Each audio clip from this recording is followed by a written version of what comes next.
ఒక పల్లెటూరిలో అకలంక చెరితుండు ఆదర్వు మాలిన బీదవాడకడుండు.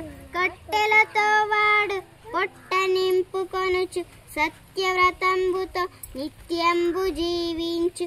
ఒకనాడు వాడడవి ఒక చెట్టు కొట్టంచు. గొడ్డలి చెయ్యి జారి పడ్డది నీటిలోని. అయ్యయ్యో దైవమా, అయ్యో కుయ్యో మర్రో, నా గొడ్డలి పోయే నా గతి ఇంకేం. మా నాన్న వస్తాడు మాకేమో తెస్తాడు, మరి గంజి పోస్తాడు మమ్ము బ్రతికిస్తాడు. అనుచు తెన్నులు చూచి కన్నులప్ప చెప్పేటి నా ముద్దు బిడ్డల మోమెట్లు కనుగొందు. ఉత్త చేతిలో పోయి తత్తరం బెటు దీత్తు, పిల్లల కడుపగ్గి చల్లారు నెటు తగ్గి. ఈ ఆర్తి నమడి నే దీర్తు నది పడి, కనీవాణి దీనత ఆ నది దేవత.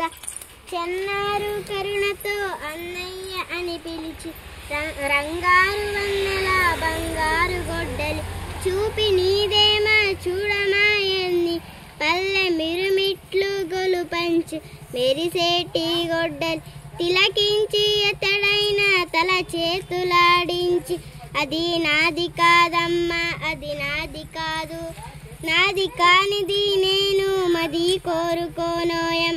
ఈ మొగంబూలకేమి ఈ మిసిమి పసులేమి. వెంటనే ఆ దేవి వెండి గొడ్డలి చూప, అది కూడా నాది కాదని వాడు తల తిప్పే. ఇనుప గొడ్డలి తీసి ఇది చూడమాయన్న, వాడు నాదయంచు వేడు తనకించు.